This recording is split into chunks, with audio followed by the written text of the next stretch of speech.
मन हर छोटी बात से डगमगा जाता है, कभी लोगों के कहने से, कभी असफलता से, कभी अपनी तुलना से, क्योंकि उसके पास जाने की कोई मंजिल नहीं होती। एक क्षण के लिए सोचो, अगर बुद्ध के जीवन में भी उद्देश्य ना होता तो क्या वह आज इतने पूजनीय होते। राजमहल में सब कुछ था, धन, परिवार, वैभव, फिर भी उन्होंने सब छोड़ा क्योंकि भीतर से एक आवाज आई, जीवन का अर्थ खोजो। वह आवाज ही उनकी दिशा बन गई। उन्होंने मन को एक ही दिशा दी, सत्य की खोज, और जब मन को दिशा मिली तो वह स्थिर हुआ और उसी स्थिरता से जागृति आई। बुद्धत्व कोई चमत्कार नहीं है, वह मन की दिशा का परिणाम है। अब सोचो, तुम्हारा मन किस दिशा में बह रहा है? क्या तुमने कभी बैठकर खुद से पूछा है, मैं किसके लिए जी रहा हूँ, मेरा लक्ष्य क्या है? या फिर तुम सिर्फ इसलिए जी रहे हो क्योंकि सब जी रहे हैं? याद रखना, जो मन बिना उद्देश्य के जीता है वह रोज मरता है, और जो मन किसी उद्देश्य से जीता है वह हर दिन जन्म लेता है। बुद्ध कहते हैं, जिसका जीवन बिना अर्थ के है उसका मन भूतों का घर है। मतलब ऐसे मन में अतीत के पछतावे, भविष्य की चिंता और दूसरों से तुलना जैसे भूत बस जाते हैं, और जब मन इनसे भर जाता है तो व्यक्ति कभी शांति नहीं पा सकता। अब सवाल उठता है, मन को उद्देश्य कैसे दे? बुद्ध ने कहा, अपने भीतर झांको। मन की दिशा बाहर नहीं मिलती, वह भीतर से निकलती है। जब तुम शांत बैठकर खुद से पूछते हो, मैं क्यों यहाँ हूँ, मेरा अस्तित्व किसके लिए है, तब धीरे धीरे भीतर से एक उत्तर आता है। वही तुम्हारा सच्चा उद्देश्य होता है। वह कुछ भी हो सकता है, किसी की सेवा करना, कुछ सृजन करना, खुद को सुधारना या दूसरों को प्रेरित करना। पर जब वह उद्देश्य मन को छू जाता है, मन बेकाबू नहीं रहता, वह केंद्रित हो जाता है। बुद्ध ने एक और गहरी बात कही थी, जब तुम्हारा उद्देश्य तुम्हारे अहंकार से बड़ा होता है तब मन शांत होता है। मतलब जब तुम्हारा लक्ष्य सिर्फ अपने लिए नहीं बल्कि दूसरों के लिए होता है तो मन की सारी भटकन खुद ब खुद मिट जाती है, क्योंकि अब मन किसी उच्च ऊर्जा से जुड़ जाता है। बुद्ध के जीवन में यही हुआ।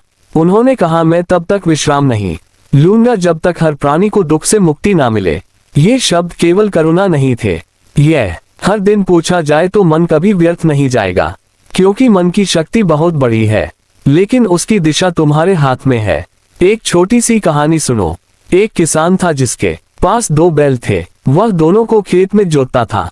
एक दिन उसने देखा कि दोनों बैल अलग अलग दिशाओं में खींच रहे हैं, एक उत्तर की ओर, दूसरा दक्षिण की ओर। परिणाम, हल एक जगह पर ही अटका रहा। फिर उसने दोनों को एक ही दिशा में बांधा, बस हल चल पड़ा, खेत तैयार हो गया। बुद्ध कहते हैं, तुम्हारे भीतर भी 2 बैल हैं, इच्छाएं और चेतना। अगर तुम उन्हें एक दिशा में बांध दो तो जीवन आगे बढ़ता है, अगर नहीं तो तुम पूरी जिंदगी वहीं घूमते रह जाओगे।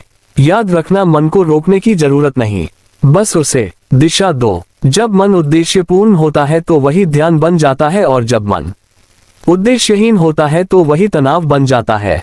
बुद्ध के शब्दों में, जो अपने मन को समझ गया उसने जीवन को समझ लिया।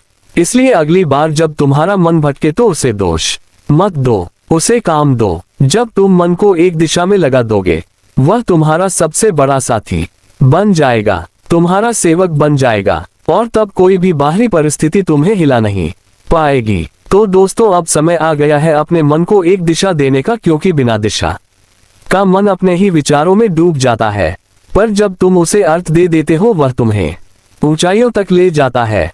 बुद्ध कहते हैं, जो अपने मन को दिशा देता है वह अपने भाग्य का निर्माता बनता है। तो चलो आज से हम सब मिलकर अपने मन को वही दिशा दे जो हमें प्रकाश की ओर ले जाए, अंधकार से बाहर निकाले। मन को अपना सेवक बनाओ, मालिक नहीं। और याद रखो, जब मन तुम्हारा सेवक बन जाएगा तब दुनिया की कोई भी शक्ति तुम्हें दिखा नहीं पाएगी। अगर इस वीडियो ने तुम्हारे भीतर थोड़ी सी भी रोशनी जगाई है तो इसे दूसरों के साथ जरूर साझा करो, क्योंकि ज्ञान बांटने से बढ़ता है। और हाँ, अगर तुम चाहते हो कि ऐसी और भी गहरी प्रेरणादायक बातें तुम्हारे जीवन को दिशा दे तो चैनल को सब्सक्राइब जरूर करो, क्योंकि हमारा अगला हिस्सा तुम्हारे मन की सबसे गहरी परत को छूने वाला है। धन्यवाद।